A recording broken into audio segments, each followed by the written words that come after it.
అయ్యన్న పాత్రుడు ఈ పేరు వింటే వైసీపీ పార్టీకి హడల్. పార్టీకి నమ్మిన బంటులా ఉన్న అయ్యన్న పాత్రుడికి చంద్రబాబు స్పీకర్ పదవిని కట్టబెట్టారు. వైసీపీకి ఉంది 11 మంది ఎమ్మెల్యేలే అయితే మాత్రం ప్రభుత్వ నిర్ణయాలపై సభలో గొడవ చేసే అవకాశం అయితే ఉంది. అయితే వారిని కంట్రోల్ చేయాలంటే అందుకు సరైనోడు అయ్యన్న పాత్రుడే అని చంద్రబాబు భావించారా? అందుకే ఆయన్ను సభాధ్యక్షుడి స్థానంలో కూర్చోబెట్టారా?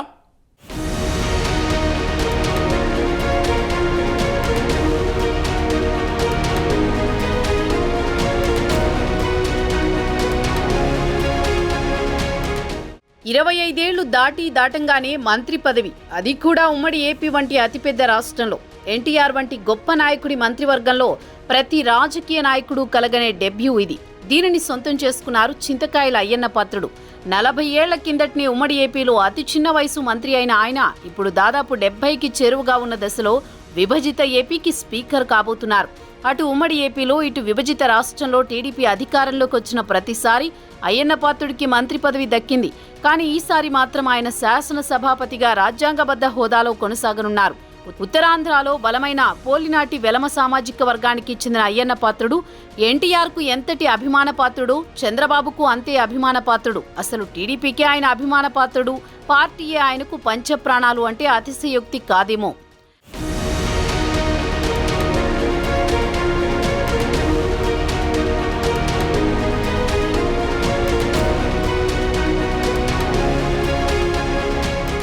ప్రతిపక్షంలో ఇబ్బందులు ఎదుర్కొని 2019 నుంచి 24 మధ్య విపక్షంలో ఉండగా టీడీపీ వాయిస్ ను బలంగా వినిపించారు అయ్యన్న.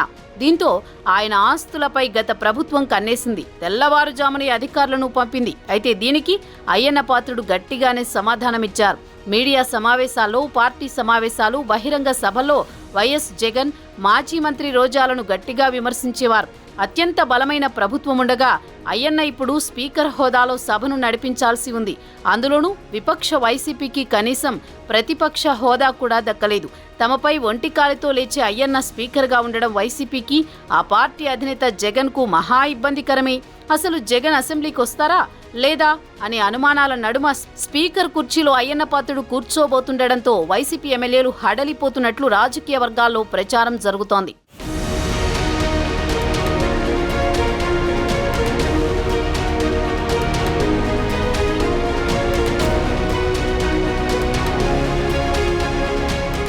పార్టీలో సీనియర్ నాయకుడైన అయ్యన్నకు బాబు తగిన ప్రాధాన్యతనిచ్చారు.